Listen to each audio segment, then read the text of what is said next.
In the ruins of Tertius Majoris, 17 billion souls waited to discover their worth in the eyes of angels. When salvation arrived in the form of space marines, they brought with them calculations that would determine who among the masses deserved to live and who would die for the mathematics of war. The city had been beautiful once, before the war came, before the skies turned the color of dried blood and the air tasted of metal and ash. Before the chittering masses of the Tyranid advance fleet began their inexorable march across continents, devouring everything in their path like a living tide of teeth and hunger. The planetary governor had sent 17 separate astropathic pleas for aid, each one more desperate than the last, each one carrying the weight of worlds in its electromagnetic scream across the void. The response, when it finally came, arrived in the form of 3 Thunderhawk gunships bearing the crimson and bone heraldry of the angels sanguinary. 17 billion people pressed against their windows, crowded onto rooftops, filled the streets in numbers that defied comprehension, all watching as the aircraft descended through the smoke-choked atmosphere like falling stars. Children pointed and laughed, thinking salvation had come. Their parents wept with relief, knowing that the Emperor's angels of death would surely deliver them from the Xenos nightmare approaching their walls. They were right, of course, about the salvation. They simply had no understanding of its true cost. Captain Dante Vex of the Angels' Sanguinary Third Company stood on the highest spire of the planetary governor's palace, his enhanced eyes surveying the sprawling metropolis below. Through his auto-senses, he could process information at rates that would burn out mortal minds in seconds. Population density calculations flowed across his retinal display like falling rain. Resource allocation algorithms chimed softly in his ear. Tactical overlays painted the city in shades of strategic value, marking industrial sectors, transportation hubs, military installations, and civilian population centers with cold mathematical precision. The captain's enhanced hearing picked up the sound of the approaching horde long before any mortal ear could detect it. A low thrumming that seemed to emanate from the earth itself, like the heartbeat of some vast and terrible god. The vibration traveled up through the foundations of the city, through the rockcrete and plasteel, into the bones of every living soul within its borders. Those with the keenest senses felt it first as an unease, a restlessness, a subtle wrongness that made them check their door locks twice and hold their children a little closer.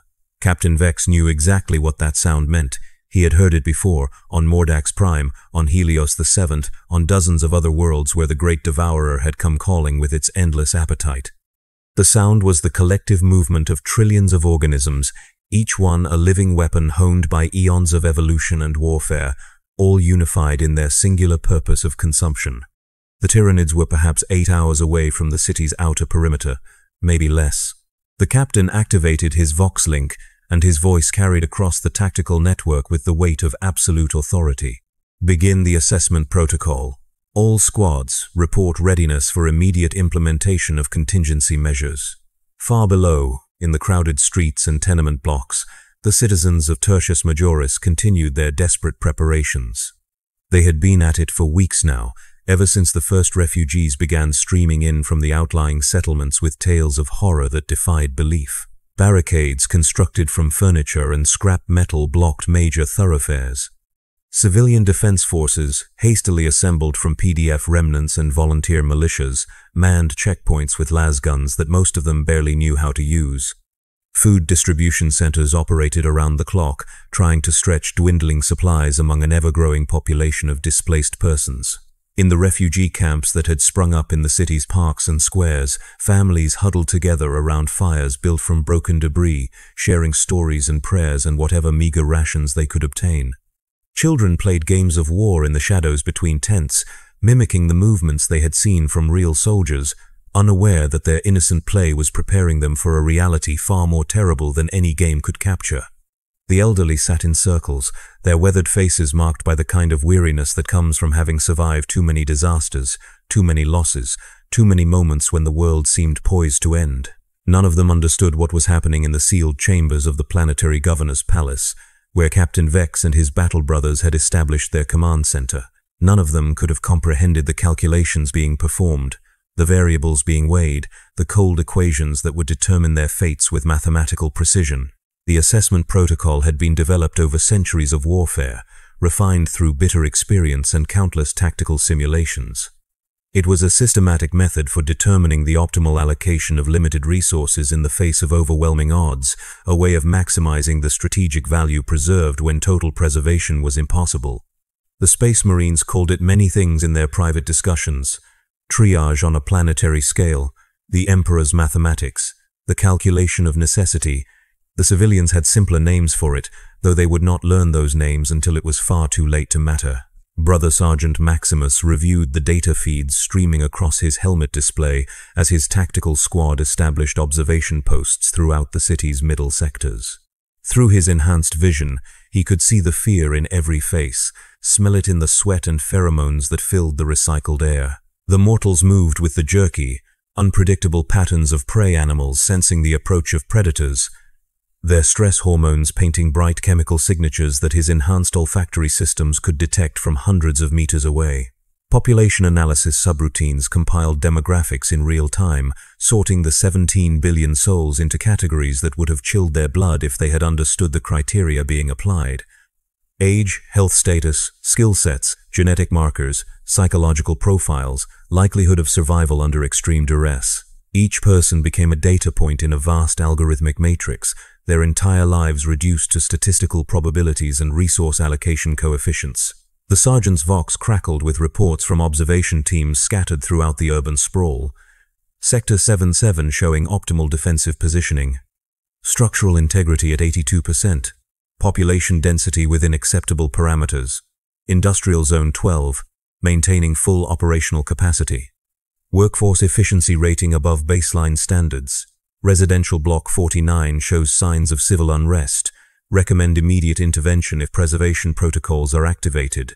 Each report added another layer to the growing tactical picture, another piece of data in the vast puzzle that Captain Vex and his command staff were assembling. The city was being dissected, analyzed, catalogued with the same methodical precision that the Astartes applied to every aspect of warfare. Every street became a potential kill zone or defensive position.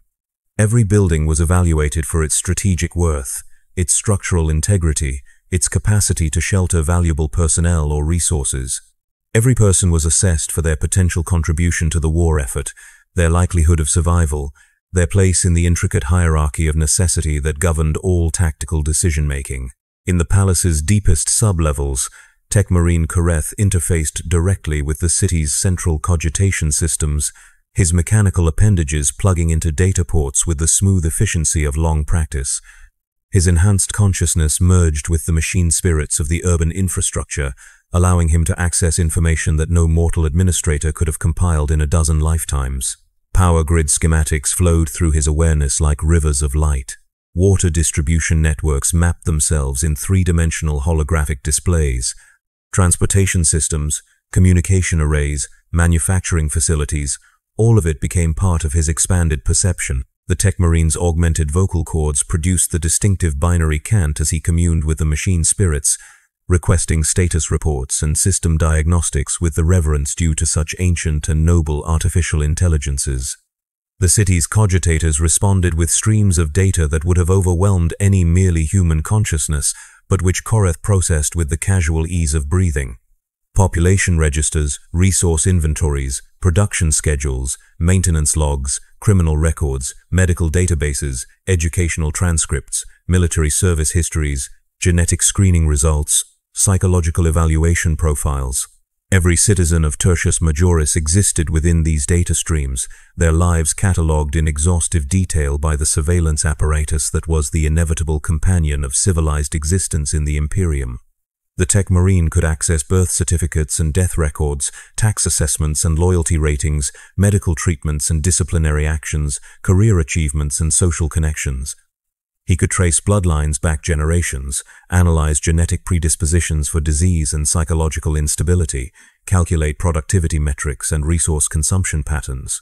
All of this information flowed back to Captain Vex, who stood motionless in the palace's highest chamber, his superhuman mind processing tactical data with the cold efficiency of a purpose-built war machine. The approaching Tyranid horde was less than 6 hours away now, close enough that his enhanced hearing could distinguish individual creature types within the collective chittering. Gaunts by the millions, their claws scratching against rockcrete as they scrambled over obstacles in their path, the heavier tread of warriors, their bioweapons already priming for combat. The distinctive sound of Carnifex biotitans, each footfall causing minor seismic tremors that registered on the palace's security sensors. The captain's battle brothers awaited his orders with the patient discipline that was their birthright. They had seen him perform similar calculations on other worlds, witnessed the terrible mathematics of survival played out in blood and fire. They trusted his judgment implicitly, knowing that whatever decision he reached would be based on centuries of tactical experience and the cold logic of military necessity. But trust and understanding were different things entirely. Even among the Astartes, there were some who struggled with the implications of the assessment protocol, some who found their enhanced intellects rebelling against the stark utilitarian calculus that reduced human lives to statistical variables. These space marines learned to suppress such doubts, to discipline their thoughts as rigorously as they disciplined their bodies, to accept that the greater good sometimes demanded sacrifices that no individual conscience could easily bear. Captain Vex felt no such internal conflict. His indoctrination had been complete, his conditioning absolute. He understood with perfect clarity that sentiment was the enemy of efficiency, that emotional attachments could compromise the clear thinking necessary for optimal tactical decisions. The 17 billion souls below were not people to him, not in any sense that would have been recognizable to their own understanding. They were resources, variables in a complex equation, assets to be preserved or expended according to strategic necessity. The first phase of the assessment protocol involved determining the city's maximum defensible population. This was not simply a matter of calculating how many people could physically fit within the urban perimeter, but rather how many could be sustained, protected, and effectively utilized under siege conditions. Food and water reserves, medical supplies, ammunition stocks, fuel reserves, all of these factors had to be balanced against the projected duration of the conflict and the expected casualty rates among both civilian and military personnel. Techmarine Koreth's analysis indicated that the city's resources could sustain approximately 4 billion people for the estimated 6-month duration of the siege, assuming standard rationing protocols and acceptable mortality rates from disease and malnutrition. This figure assumed optimal distribution efficiency, complete civilian cooperation with military directives, and no significant disruption to the existing infrastructure during the course of the conflict. The mathematical reality was stark and unforgiving. 17 billion souls currently sheltered within the city's borders. 4 billion could potentially be sustained through the siege. The difference was 13 billion people whose continued existence represented a drain on resources that could otherwise be used to preserve those deemed more strategically valuable. Captain Vex reviewed the analysis with the same detached professionalism he would have applied to ammunition, inventory reports, or equipment maintenance schedules. The numbers were simply facts, data points to be incorporated into his tactical planning. The human cost, the individual tragedies, the families torn apart and dreams destroyed, these were abstractions that existed outside the scope of his calculations. They were emotional considerations, and emotion had no place in the pure logic of warfare. The second phase involved identifying preservation priorities. Not all civilians were equal in their strategic value, a reality that the Imperium had always acknowledged in its hierarchical social structure. The assessment protocol codified these distinctions into a formal ranking system that could be applied consistently across different combat scenarios and population groups. At the highest priority level were individuals whose skills and knowledge were deemed irreplaceable or critically important to the war effort. Tech priests and senior engineers who understood the maintenance requirements for vital infrastructure systems. Experienced military officers and non-commissioned personnel who could provide leadership for civilian defense forces. Medical professionals capable of treating both common ailments and exotic combat injuries. Skilled manufactorium workers who could adapt production lines to support the military campaign. These individuals would receive maximum protection and resource allocation, their survival prioritized above all other considerations. They would be relocated to the most secure facilities within the city, provided with the best available equipment and supplies, and assigned personal protection details if necessary. Their families would also receive elevated status, both as a psychological incentive for continued cooperation and as a practical matter of maintaining morale among critical personnel. The next tier consisted of individuals whose skills were valuable but not irreplaceable, administrative personnel who could manage complex logistics operations, educators who could maintain basic training programs for civilian auxiliaries, communication specialists who could operate and maintain Vox equipment under combat conditions, skilled laborers whose expertise could be adapted to military manufacturing requirements. These people would receive standard protection and resource allocation, their needs met to the extent that supplies allowed without compromising the security of higher priority individuals. They would be housed in designated sectors with adequate defenses, provided with basic equipment and training for self-defense, and given specific roles in the overall defensive plan. Below them came the general population, sorted into subcategories based on age, health, and potential military utility.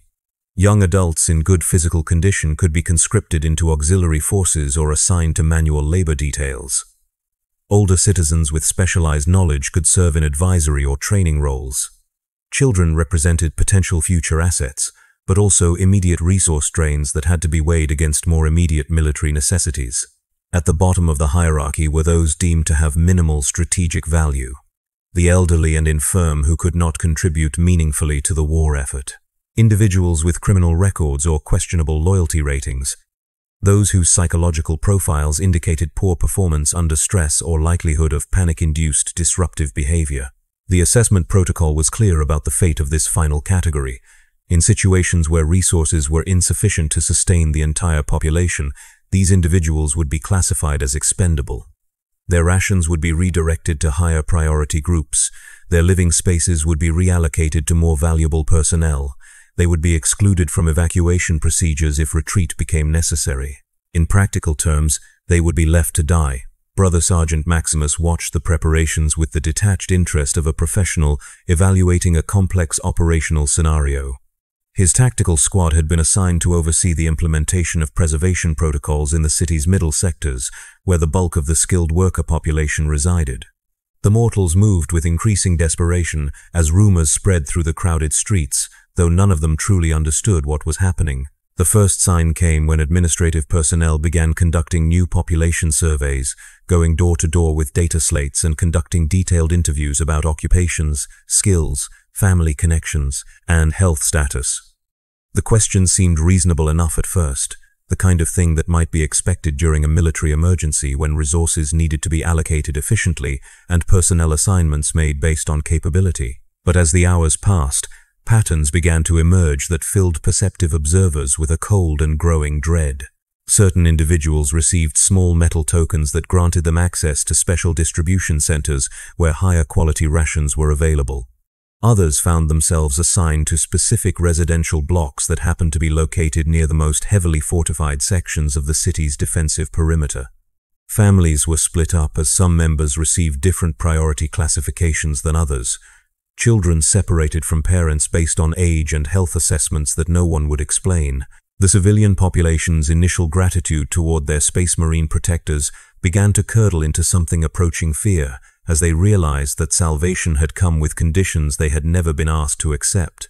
Whispered conversations in darkened alleyways spoke of neighbors who had been quietly relocated during the night, of entire residential blocks that had been declared off-limits to all but essential personnel, of distribution centers that had stopped serving anyone without proper authorization tokens. Those with the most valuable skills found themselves living in relative comfort, their families protected and their needs met with an efficiency that bordered on the miraculous. But for every person whose status improved, there seemed to be dozens whose circumstances grew steadily worse as resources were redistributed according to priorities they could not understand and had no power to influence. Captain Vex monitored these developments through the reports of his subordinates, noting with professional satisfaction that the implementation was proceeding according to established protocols. There had been some minor incidents of civil unrest, quickly suppressed by the presence of armed Space Marines, but nothing that threatened the overall stability of the operation. The civilian population was adapting to their new circumstances with the resigned pragmatism that centuries of imperial rule had bred into the species. The Tyranid advance scouts were now less than 4 hours from the city's outer perimeter. Through long-range Auspex scans, the Space Marines could observe the leading edge of the Horde as it flowed across the landscape like a living flood, consuming everything in its path with methodical thoroughness.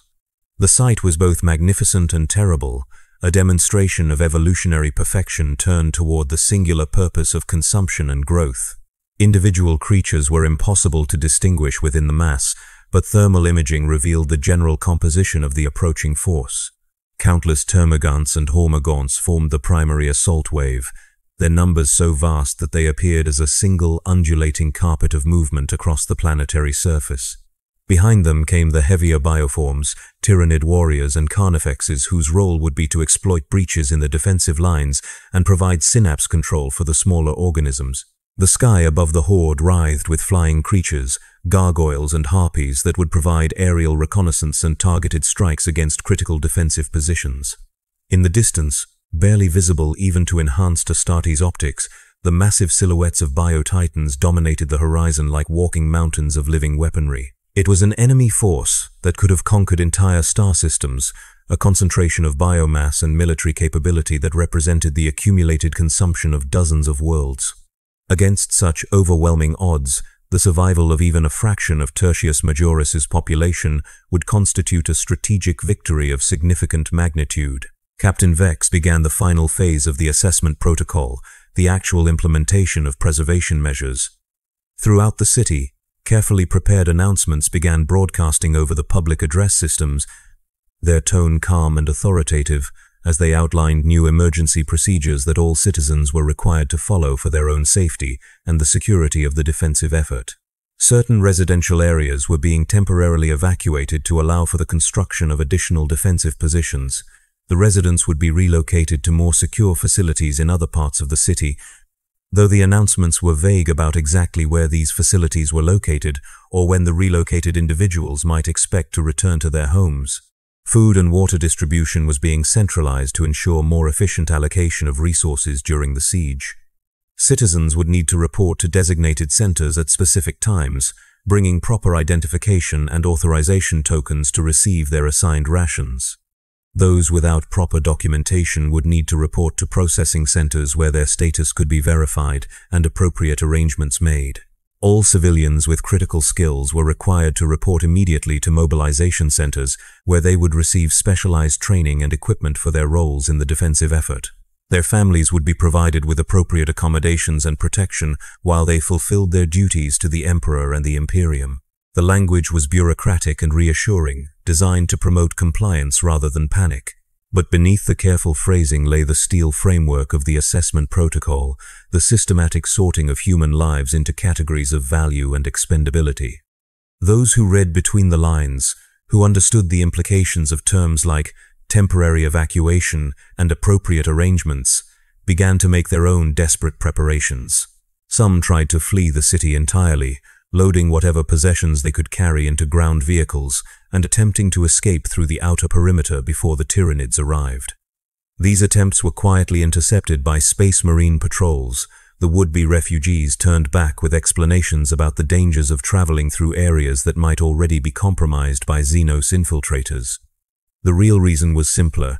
The assessment protocol required accurate population counts and resource allocation calculations, objectives that would be compromised if significant numbers of people were allowed to leave the designated area. Others attempted to improve their priority status through various forms of deception or bribery, claiming skills they did not possess or attempting to purchase higher-tier authorization tokens from corrupt officials.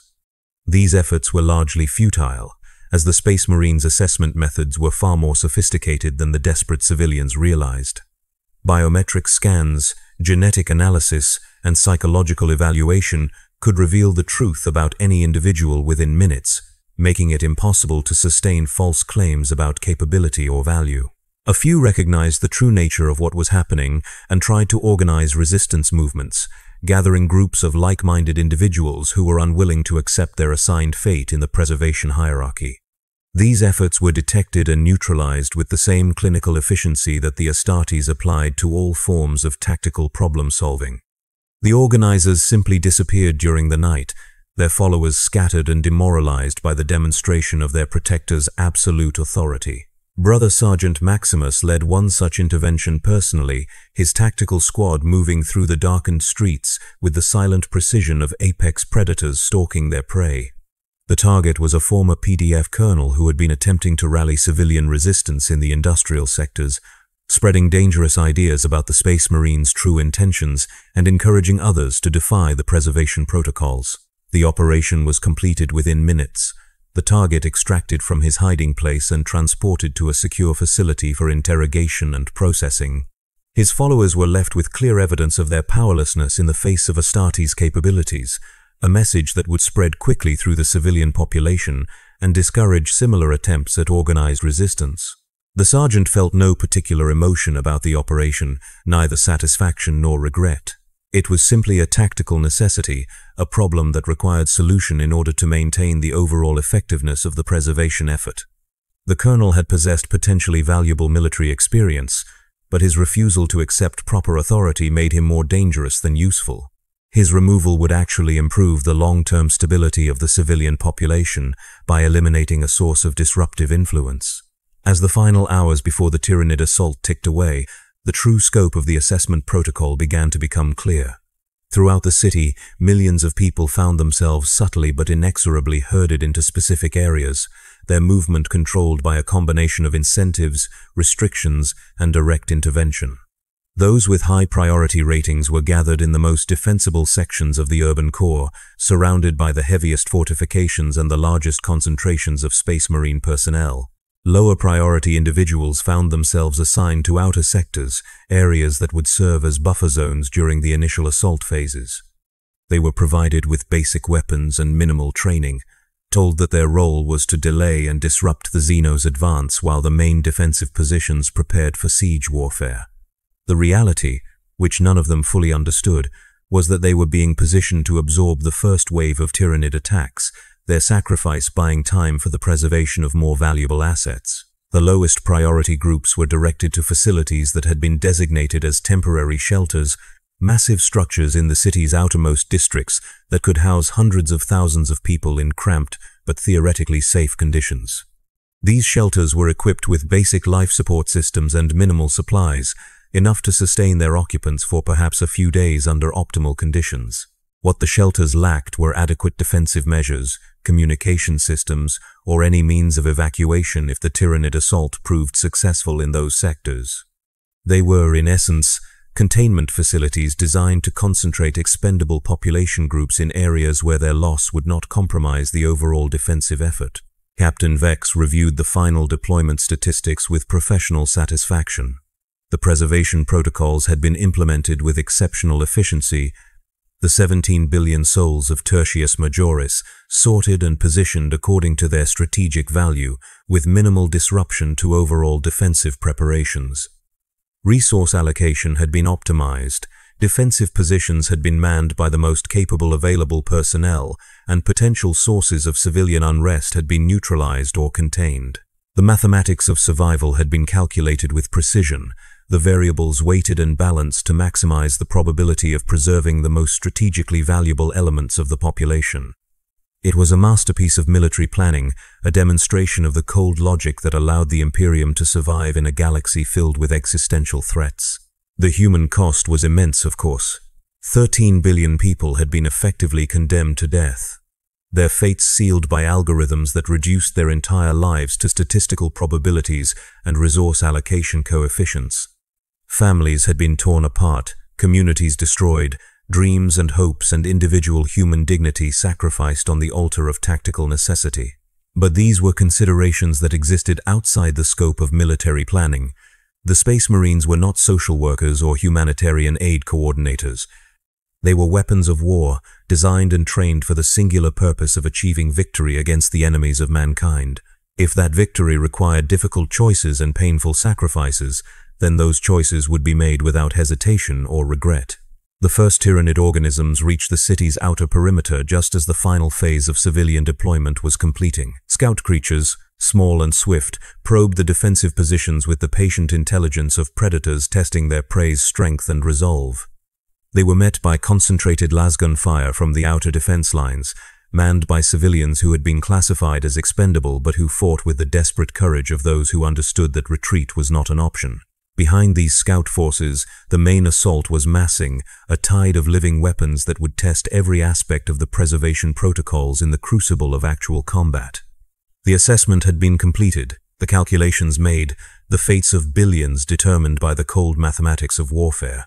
Now they would discover whether the angels sanguinary had chosen correctly, whether their brutal efficiency in sorting the worthy from the expendable would prove sufficient to preserve something valuable from the coming storm of teeth and claws and endless ravenous hunger. In the depths of the most secure bunker, surrounded by the highest priority civilians and the most sophisticated defensive systems the Imperium could provide, Captain Vex monitored the tactical displays with the patient attention of a master craftsman observing his work. The battle for Tertius Majoris was about to begin, and every death, every sacrifice, every moment of heroism or cowardice would serve as data points in future calculations. The assessment protocol would be refined, based on the results, its algorithms updated and improved for the next world, the next impossible choice, the next time that Space Marines would be forced to decide who among the masses of humanity deserved the chance to survive another day. Because in the grim darkness of the 41st millennium, there was never enough salvation to go around.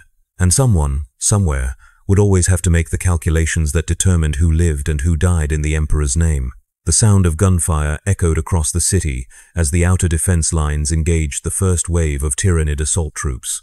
In the distance, the distinctive roar of bolter weapons mixed with the inhuman screaming of dying Xenos, creating a symphony of violence that would continue for days or weeks until one side or the other achieved total victory. 17 billion souls had waited to discover their worth in the eyes of angels. Now, as the battle began in earnest, they would learn whether the Space Marines' calculations had been sufficient to preserve what could be preserved from the Great Devourer's endless appetite. The assessment was complete. The trial by fire had begun.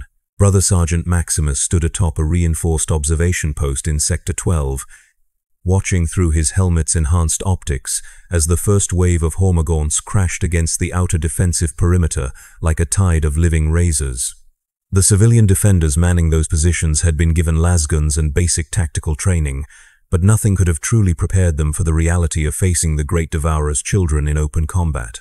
Through his Vox link, he could hear their panicked voices as they called for support, ammunition, medical assistance, anything that might help them hold their assigned positions for a few more minutes. Some of the requests were denied based on resource allocation priorities.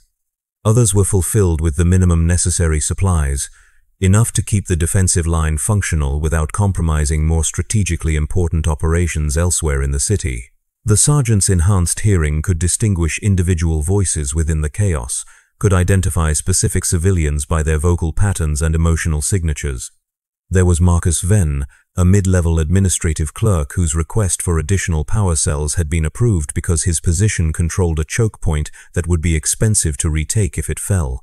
There was Sarah Chen, a medical technician whose desperate plea for evacuation assistance had been categorized as low priority because her sector was classified as expendable territory. Each voice represented a human life, a unique individual with personal history, relationships, fears, and dreams.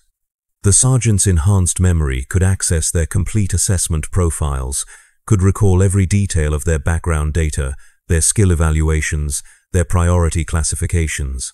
He knew that Marcus had 2 children in the high-security residential zone, that Sarah had volunteered for frontline medical duty despite her relatively low combat rating, that both of them would likely be dead within the next few hours as the Tyranid advance overwhelmed their positions. This knowledge affected him no more than weather reports or equipment maintenance schedules. His conditioning had been designed to suppress exactly these kinds of emotional responses, to maintain the psychological clarity necessary for optimal tactical decision-making. Individual casualties were inevitable in any military operation, acceptable losses that had been calculated and accounted for in the overall strategic framework. The outer perimeter held for 37 minutes before the first major breakthrough occurred in Sector 9. A pack of Raveners had tunneled beneath the defensive positions, emerging behind the civilian gun emplacements and slaughtering the defenders before they could respond to the threat. The breach allowed several hundred Hormagaunts to penetrate the outer zone, beginning the systematic consumption of infrastructure and personnel that would gradually weaken the city's overall defensive capability. Captain Vex observed these developments through the tactical network, noting the timing and location of each breakthrough with the same attention he might have devoted to studying a particularly complex equipment manual. The outer perimeter had been expected to fall within the first hour of sustained assault. The fact that it had held for 37 minutes represented a performance slightly above projected parameters, suggesting that the civilian defenders were fighting with greater determination than statistical models had predicted. This information would be valuable for future assessment calculations. Apparently, the proximity of imminent death could motivate even low-priority individuals to exceed their expected performance levels.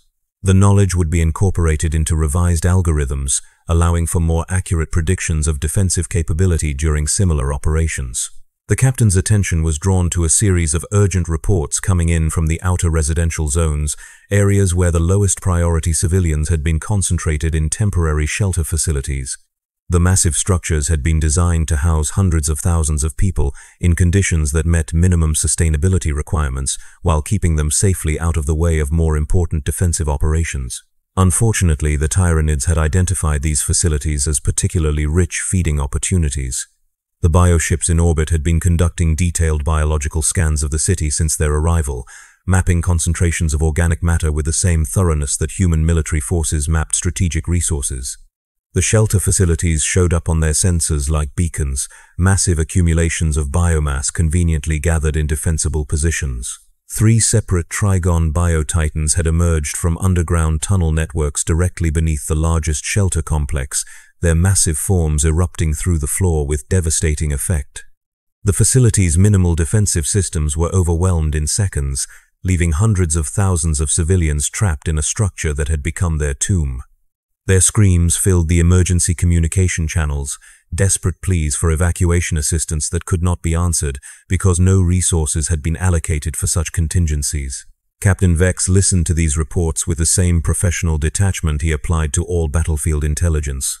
The loss of the shelter complex had been anticipated as a likely outcome, factored into the overall casualty projections for the first phase of the siege. The civilians contained within it had been classified as expendable from the beginning, their deaths serving the strategic purpose of diverting Tyranid resources away from more valuable targets. The fact that their final moments were filled with terror and betrayal was regrettable but irrelevant. Wars were not won by sentiment or humanitarian considerations. They were won by making the hard choices that preserved what could be preserved while sacrificing what must be sacrificed for the greater good. In the high-priority residential sectors, the situation was markedly different. These areas had been reinforced with the best defensive systems available, manned by carefully selected personnel with proven combat experience, and equipped with sufficient supplies to withstand extended siege conditions. When Tyranid assault forces probed these positions, they met concentrated firepower from heavy weapon emplacements, coordinated counterattacks from Space Marine tactical squads, and defensive measures that had been designed specifically to counter Xenos bio-warfare tactics. The contrast was stark and intentional. Citizens with high assessment ratings found themselves in positions that were as secure as military engineering could make them, their safety prioritized above all other considerations. Their children attended emergency schools in reinforced bunkers, taught by educators who had been selected for their ability to maintain morale and educational standards under extreme stress. Their medical needs were met by the most experienced practitioners available, using equipment and supplies that had been reserved specifically for critical personnel. These fortunate few lived in conditions that, while austere by peacetime standards, represented luxury compared to the fate of those who had been deemed expendable. They ate regular meals prepared from high-quality rations. They slept in climate-controlled environments protected by multiple layers of defensive systems. They received regular updates about the progress of the battle, information that helped maintain their confidence in the ultimate success of the defensive effort. Most importantly, they were never told about the sacrifices being made on their behalf, never informed about the millions of their fellow citizens who were dying to buy time and resources for their preservation. The assessment protocol included strict information control measures designed to prevent exactly this kind of knowledge from reaching high-priority individuals. Morale among critical personnel was itself a strategic resource, one that could be compromised by unnecessary exposure to difficult truths.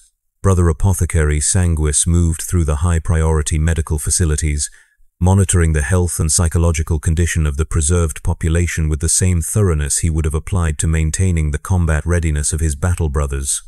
His enhanced senses could detect stress hormones, nutritional deficiencies, and early signs of psychological breakdown with remarkable precision, allowing him to prescribe treatments and interventions before problems became serious enough to compromise individual effectiveness. The work was surprisingly complex, requiring not just medical expertise but also a sophisticated understanding of human psychology and social dynamics. Many of the preserved civilians were experiencing guilt about their elevated status, worry about friends and family members who had been assigned to lower priority categories, and general anxiety about the progress of the battle raging around them. These emotional responses had to be managed carefully to prevent them from developing into more serious psychological disorders that could affect overall productivity and morale. The apothecary employed a combination of pharmaceutical interventions, therapeutic counseling, and carefully controlled information distribution to maintain optimal psychological conditions among the preserved population. Anti-anxiety medications were administered to individuals showing signs of acute stress.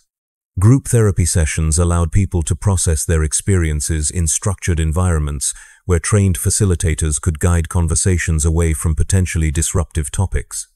Regular briefings provided carefully selected information about military progress, emphasizing positive developments while downplaying setbacks or casualties. It was a comprehensive system for maintaining human resources in peak condition, as sophisticated as any equipment maintenance protocol and considerably more challenging to implement. The apothecary took professional pride in his ability to keep the preserved population functioning at optimal levels despite the extraordinary stress of their circumstances.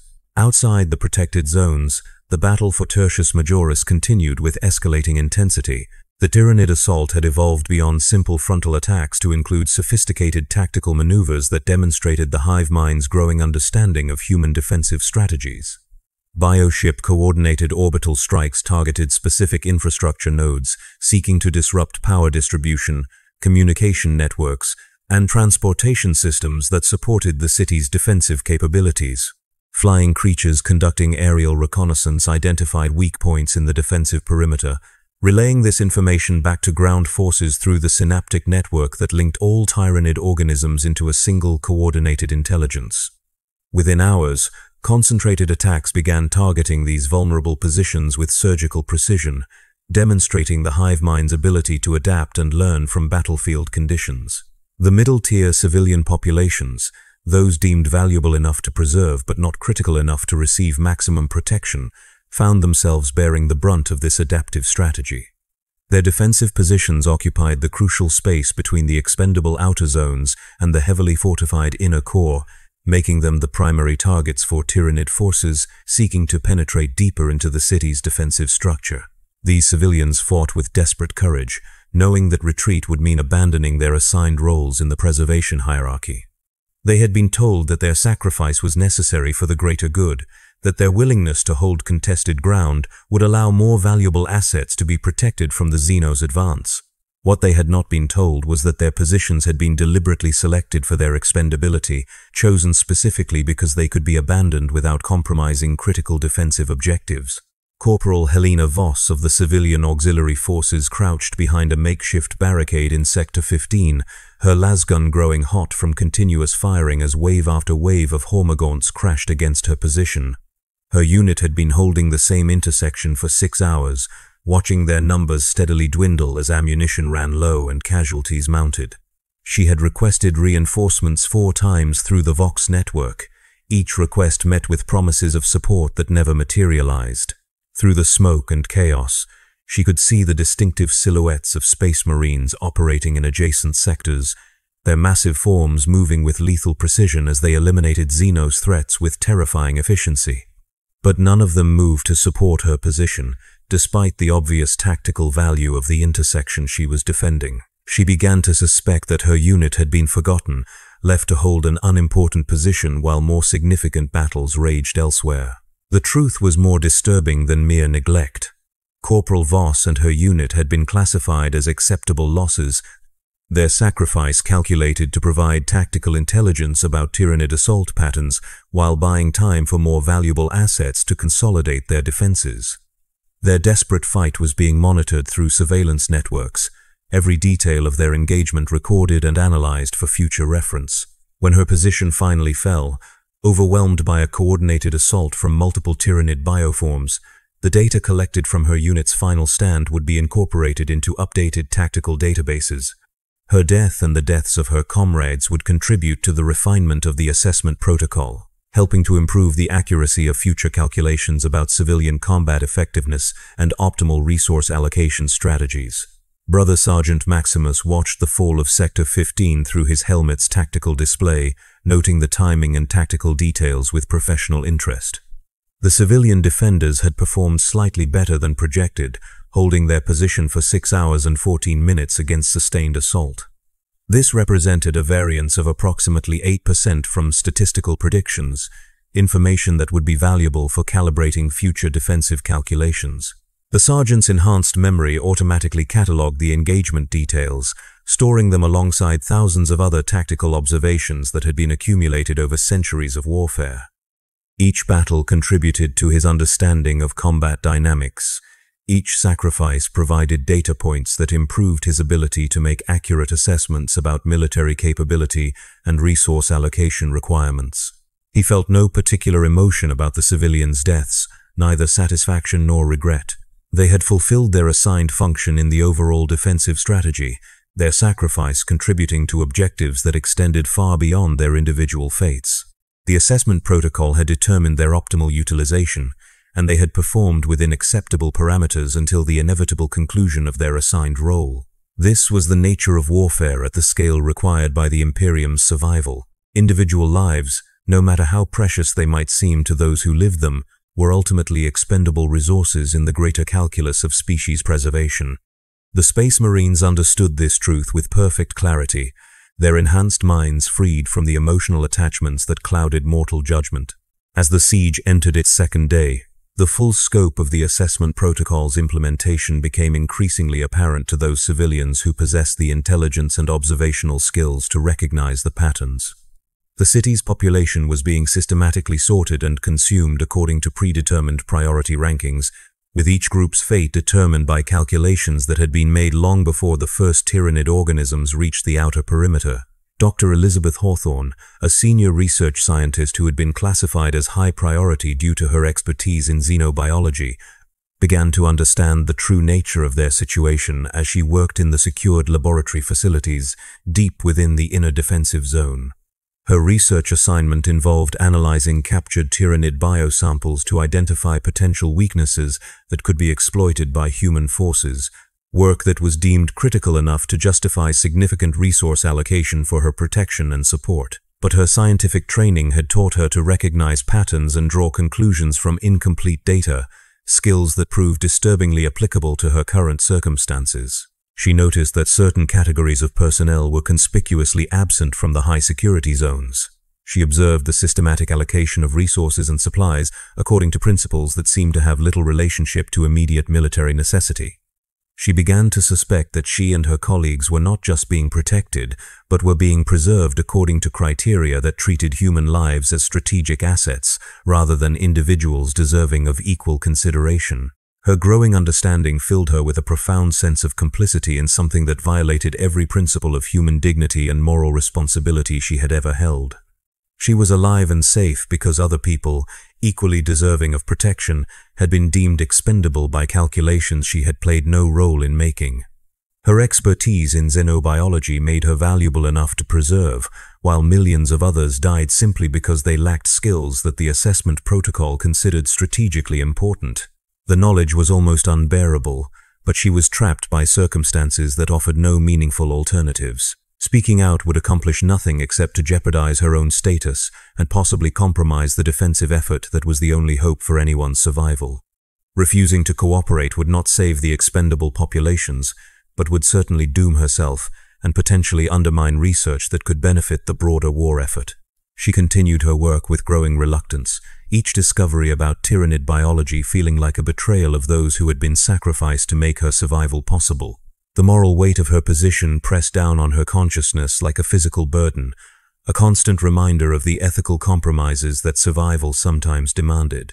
Captain Vex monitored these psychological developments through the surveillance systems that tracked all personnel in the high-security zones. Dr. Hawthorne's emotional state was well within normal parameters for individuals experiencing moral stress related to their preservation status. Her productivity remained high despite her psychological distress, indicating that her work assignments could continue without immediate intervention. If her condition deteriorated to the point where it compromised her effectiveness, medical protocols existed for addressing such problems. Pharmaceutical interventions could modify brain chemistry to reduce emotional responses that interfered with optimal performance. Psychological reconditioning techniques could help individuals develop more appropriate perspectives on their roles and responsibilities. In extreme cases, memory modification procedures could eliminate problematic recollections and replace them with more suitable mental content. These measures were considered routine maintenance procedures, no different from servicing equipment or updating software. Human consciousness was simply another type of technology that occasionally required adjustment to maintain peak operational efficiency. The assessment protocol included detailed guidelines for managing such interventions, ensuring that critical personnel remained productive regardless of their personal reactions to the circumstances of their preservation. The captain's attention was drawn to a series of urgent tactical reports from the outer defensive sectors. The Tyranid assault had intensified significantly as more bioship resources were committed to the ground campaign. Massive Carnifex bio-titans were now engaging the middle-tier defensive positions directly, their living artillery systems pounding civilian defensive works with organic projectiles that could penetrate even reinforced rockcrete structures. Flying Tyranid forms had established air superiority over much of the city, their swarm attacks overwhelming the limited anti-aircraft defenses that protected civilian sectors. Without air cover, ground forces found themselves vulnerable to coordinated strikes that could appear from any direction with little or no warning. Most significantly, the hive mind appeared to have identified the pattern of the assessment protocol's implementation. Tyranid forces were increasingly focusing their attacks on high-value targets, seeking to eliminate the most strategically important assets rather than simply consuming biomass indiscriminately. This suggested a level of tactical sophistication that had not been anticipated in the original defensive calculations. The implications were disturbing. If the Tyranids could identify and target priority populations with precision, the entire foundation of the assessment protocol could be compromised. The sacrifice of expendable populations would become meaningless if the preserved assets they were intended to protect could be eliminated through targeted attacks. Captain Vex began implementing adaptive countermeasures, repositioning critical personnel to locations that would be more difficult for Xenos forces to identify and assault. Decoy facilities were established to confuse enemy reconnaissance efforts. Communication protocols were modified to prevent the Tyranids from identifying command structures through traffic analysis. Additional layers of defensive screening were deployed around the most important preservation zones. These measures represented a significant deviation from the original assessment calculations, requiring resource allocations that had not been initially planned. The captain authorized the redeployment by reclassifying certain middle-tier populations as expendable, freeing up the personnel and equipment needed to implement enhanced protection for critical assets. The decision was made without consultation or notification of the affected individuals, who would discover their changed status only when support and supplies stopped reaching their positions. Brother Codicarius Malpheus of the Angel's Sanguinary Librarium stood in the deepest meditation chambers of the planetary governor's palace. His psychic consciousness extended through the warp to monitor the approaching Tyranid hive fleet. Through his enhanced psyker abilities, he could perceive the shadow in the warp that accompanied all major Tyranid incursions, a nullification of psychic activity that created zones of absolute silence in the immaterium. But within that silence, subtle patterns could be detected by those with sufficient skill and training. The hive mind's approach to tactical decision-making left traces that could be interpreted by experienced battle psychers, psychic echoes that revealed something of the alien intelligence's priorities and strategic assessments. What the Codicarius perceived through his warp-touched senses filled him with growing unease about the likely effectiveness of their defensive strategy. The Tyranids were not simply seeking to consume the biomass of Tertius Majoris. They were actively studying human defensive patterns, learning to identify the logical structures that governed imperial military thinking. The assessment protocol, with its systematic categorization and resource allocation patterns, was creating exactly the kind of predictable behavior that hive mind intelligence was optimized to exploit. Every decision made according to assessment guidelines generated data that the Tyranids could analyze and counter. Every movement of personnel, every allocation of resources, every tactical choice created patterns that alien intelligence could learn to predict and neutralize. The very systematic efficiency that made the protocol effective was also making it vulnerable to countermeasures from an enemy that could process and respond to tactical information at superhuman speeds. The Codicarius relayed his concerns through the psychic communication network that linked the Space Marine command structure, his mental sendings carrying the weight of urgent tactical intelligence. Captain Vex received the information with the same professional attention he devoted to all battlefield reports, but the implications were clear enough to trigger immediate reassessment of strategic priorities. If the assessment protocol was compromising their defensive effectiveness by creating predictable patterns, modifications would be necessary to maintain tactical viability. This presented complex challenges, as the systematic approaches that made the protocol efficient were precisely what allowed it to function at the scale required by planetary defense operations. Random elements would need to be introduced to disrupt tyranid pattern analysis capabilities. Resource allocations would need to include deliberately inefficient choices that served no strategic purpose beyond confusing enemy intelligence assessments. Personnel movements would require inconsistencies that sacrificed optimal positioning in favor of tactical unpredictability. These changes would inevitably reduce the overall effectiveness of the preservation effort, increasing casualty rates among both expendable and critical populations. But the alternative was complete tactical transparency, allowing the hive mind to predict and counter every aspect of their defensive strategy with potentially catastrophic results. Captain Vex authorized the implementation of randomization protocols, accepting the reduced efficiency as a necessary cost for maintaining strategic viability. The mathematics of survival were becoming increasingly complex, requiring calculations that balanced multiple variables in ways that challenged even enhanced Astartes' cognitive capabilities. The first randomization measures were implemented during the third day of the siege, as Tyranid forces reached the middle-tier defensive positions and began their systematic assault on the city's secondary defensive perimeter. Without warning or explanation, certain high-priority individuals found themselves reassigned to lower security positions, while some previously expendable populations were relocated to better protected facilities. These changes violated the logical structure of the assessment protocol, creating apparent inconsistencies that confused both the affected civilians and the lower-ranking Space Marines responsible for implementation.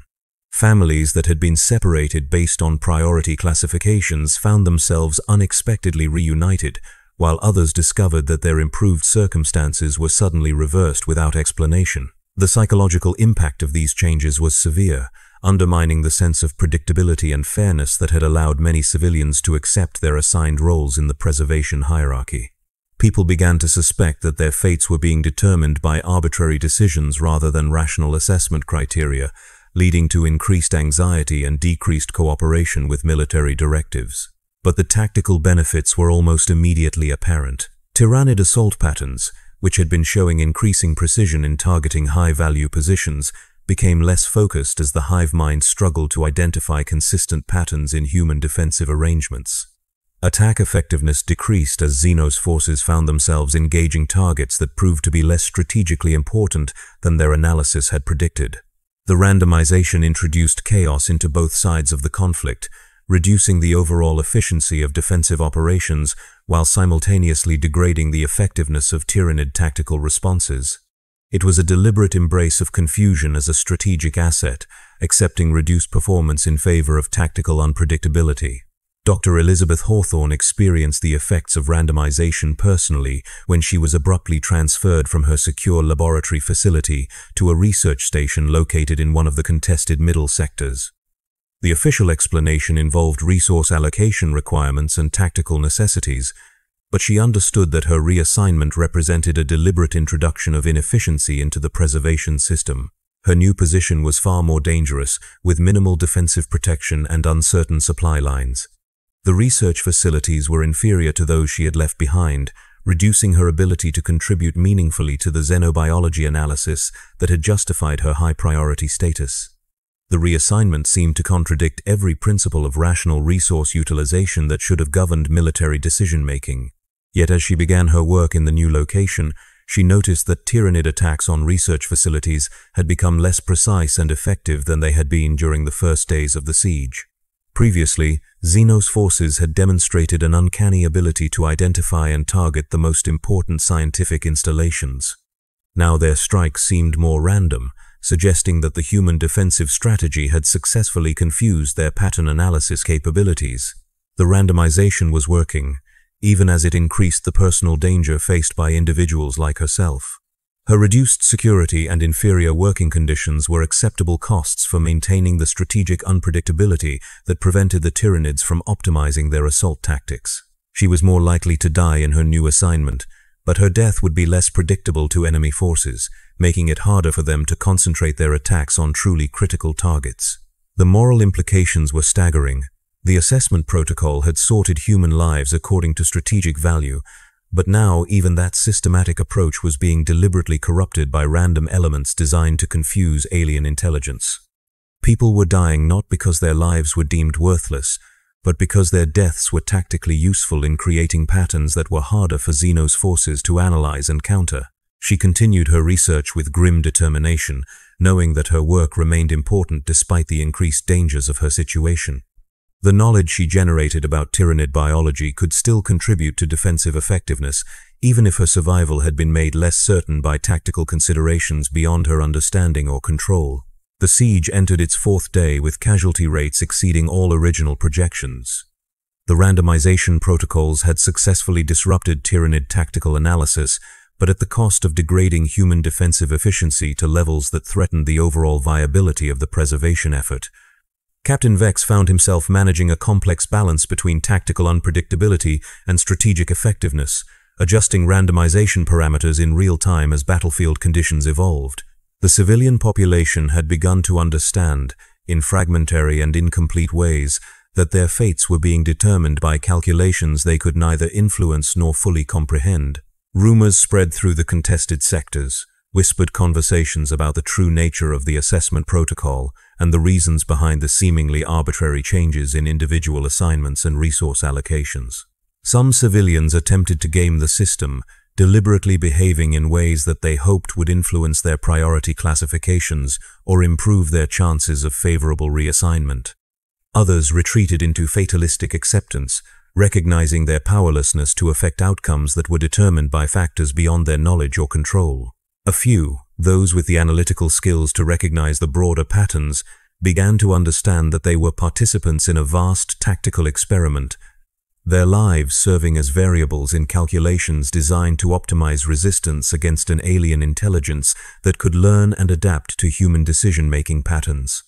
This knowledge was both terrifying and strangely liberating, offering a framework for understanding their circumstances that transcended individual concerns about survival and preservation. Brother Captain Thaddeus of the Angel's Sanguinary First Company arrived on Tertius Majoris during the fourth night of the siege, his strike cruiser translating from the warp directly into the contested orbital space above the planet. His mission was to assess the effectiveness of the assessment protocol implementation and determine whether the defensive strategy should be continued, modified, or abandoned in favor of alternative approaches. The captain's experience with similar operations on dozens of other worlds gave him a unique perspective on the tactical challenges facing the defenders of Tertius Majoris. He could evaluate both the mathematical elegance of the assessment calculations and the practical realities of implementing such systematic approaches under combat conditions against an adaptable enemy. His initial assessment was sobering.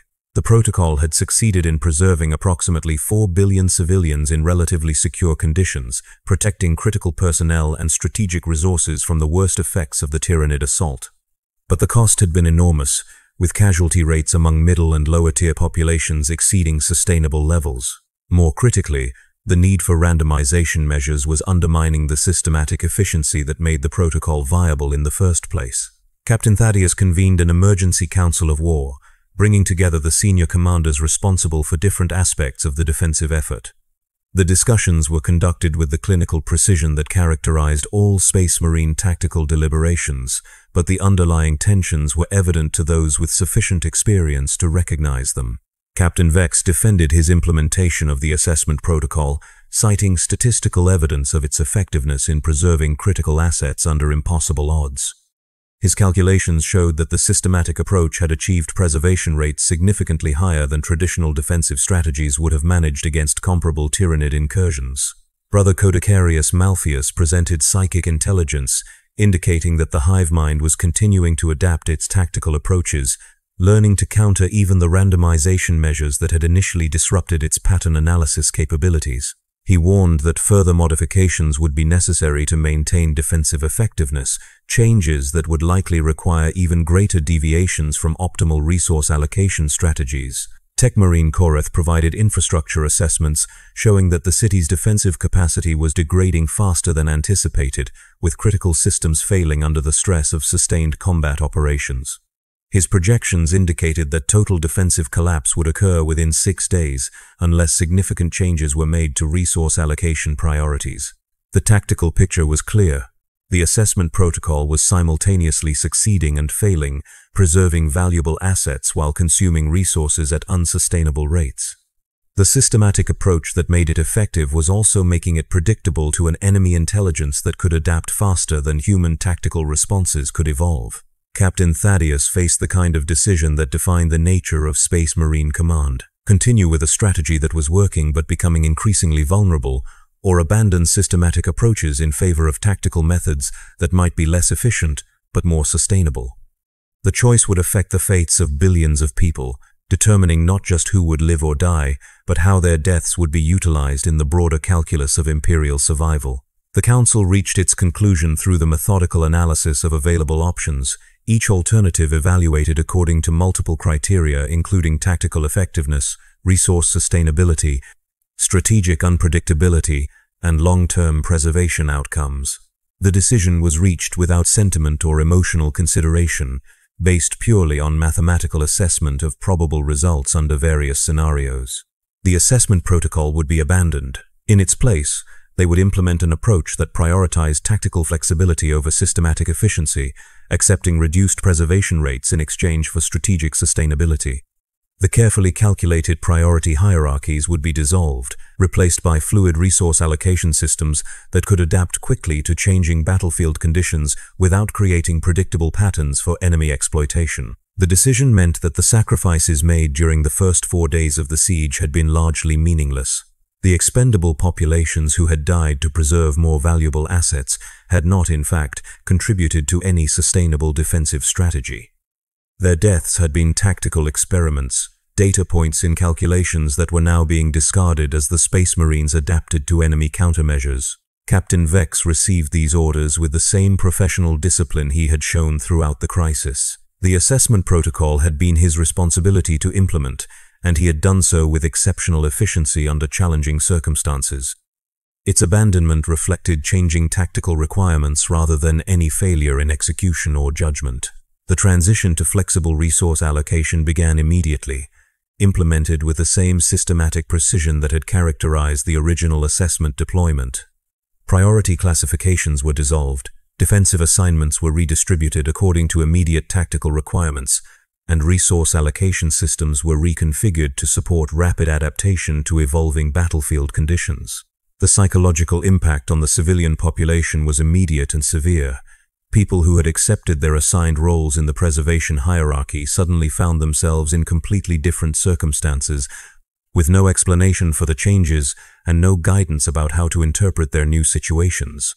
The predictability that had allowed many to maintain psychological stability was replaced by uncertainty that bordered on chaos. Some civilians welcomed the changes, particularly those who had been classified as expendable and now found themselves with access to better resources and protection. Others, especially those who had been in high-priority categories, experienced the transition as a betrayal of promises that had never actually been made, but which they had assumed were implicit in their previous treatment. Dr. Elizabeth Hawthorne watched the dissolution of the assessment protocol with mixed emotions. The systematic approach had been morally troubling in its reduction of human lives to strategic calculations, but it had at least provided a framework for understanding the logic behind individual fates. The new flexible allocation system offered no such clarity, leaving everyone equally uncertain about their prospects for survival. She continued her xenobiology research, but with growing awareness that her work was now just one variable among many in tactical calculations that changed constantly in response to battlefield developments. Her expertise remained valuable, but her preservation was no longer guaranteed by systematic prioritization. She could die at any moment if tactical requirements changed, her death serving whatever purpose the Space Marines deemed most appropriate for current circumstances. The moral weight of her situation had shifted but not diminished. Instead of being complicit in a system that sacrificed others for her benefit, she was now part of a fluid tactical environment where anyone might be sacrificed at any time for reasons that would never be fully explained or understood. The uncertainty was terrifying, but it was also somehow more honest about the true nature of their circumstances. Brother Sergeant Maximus led his tactical squad through the contested middle sectors, implementing the new flexible allocation protocols with the adaptability that was the hallmark of Astartes' effectiveness. The transition required rapid assessment of local conditions and immediate reallocation of personnel and resources according to tactical requirements that changed hourly as battlefield dynamics evolved. The work was more challenging than the systematic implementation of assessment protocol guidelines, requiring constant decision-making and continuous adaptation to circumstances that defied prediction or preparation. But it was also more tactically responsive, allowing defensive strategies to evolve as quickly as tyranid assault patterns without being constrained by predetermined hierarchies or resource allocation frameworks. Individual civilians became tactical assets to be deployed according to immediate requirements rather than long-term strategic planning. Their skills, capabilities, and survival prospects were evaluated continuously, with assignments and resource allocation adjusted in real time to maximize current tactical effectiveness. The approach was less efficient in terms of resource utilization, but far more adaptable to the kind of rapidly changing battlefield conditions that characterized warfare against hive mind intelligence. The sergeant observed these changes with professional interest, noting how the increased tactical flexibility affected both human performance and tyrannid response patterns. The abandonment of systematic approaches seemed to be degrading enemy pattern analysis capabilities, but it was also reducing the overall coordination and efficiency of human defensive efforts. The trade-off between predictability and effectiveness was playing out in real time, with casualties on both sides serving as measures of tactical success or failure. As the siege entered its 5th day, the true scope of the Space Marines' tactical experiment became apparent to those with sufficient perspective to understand it.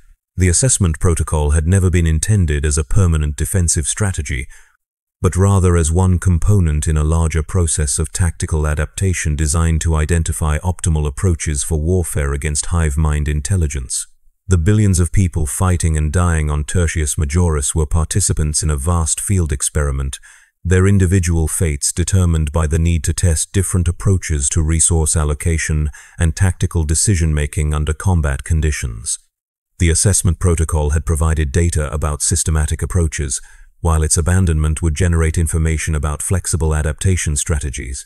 Both approaches would be evaluated, refined, and incorporated into updated tactical doctrines that would be applied on other worlds facing similar threats. The knowledge gained from their sacrifices would benefit future populations, improving the Imperium's ability to resist tyrannid incursions through better understanding of optimal resource allocation strategies under various combat scenarios. The realization was simultaneously horrifying and oddly comforting. Their suffering served a purpose beyond mere survival, contributing to accumulated knowledge that could help preserve human civilization against existential threats. They were not simply victims of alien aggression, but active participants in humanity's ongoing struggle for survival in a hostile galaxy. Captain Vex stood once again on the highest spire of the planetary governor's palace, his enhanced senses monitoring the tactical situation as the siege approached its crucial phase. The flexible allocation strategy was showing promising results, with tyrannid assault effectiveness declining as their pattern analysis capabilities were disrupted by unpredictable human tactical responses. But the cost was becoming unsustainable. Casualty rates had increased significantly as systematic efficiency was sacrificed for tactical adaptability. Resource consumption was exceeding all projections as the abandonment of prioritization systems led to wasteful allocation patterns that could not be maintained indefinitely. The captain faced the possibility that both approaches were fundamentally flawed when applied to defense against hive mind intelligence at this scale. Perhaps the very act of systematic decision-making, whether through rigid protocols or flexible adaptation, created patterns that sufficiently advanced alien intelligence could learn to exploit. Perhaps effective defense required approaches that transcended rational calculation entirely. The thought was disturbing to a mind trained in the supremacy of logical analysis and mathematical precision. But warfare against the Great Devourer had always pushed imperial tactical doctrine to its limits, forcing innovations and adaptations that challenged basic assumptions about military effectiveness. As he contemplated these possibilities, reports began reaching him of a new development in the Tyranid assault pattern. The hive mind appeared to be shifting its strategy, abandoning attempts to exploit human tactical patterns in favor of a more direct approach, focused purely on biomass consumption rather than strategic targeting. The change suggested that the Space Marines' tactical experiments had been successful in disrupting enemy analysis capabilities to the point where the Tyranids were reverting to more primitive assault methodologies. But it also meant that the battlefield was about to become far more violent and chaotic, with Xenos forces focusing on maximum destruction rather than tactical precision. The final phase of the siege was about to begin, and all of the calculations, protocols, and strategic innovations of the past 5 days would be tested in a crucible of violence that would determine whether any portion of Tertius Majoris could be preserved from the Great Devourer's endless hunger. Captain Vex prepared for the ultimate trial of his tactical theories, knowing that the mathematical precision of space marine warfare was about to collide with the raw biological imperative of an alien species evolved for nothing but consumption and growth. The assessment protocol and its abandonment had been preludes to this moment, when all systematic approaches would be measured against the fundamental question of survival in its most basic and unforgiving form.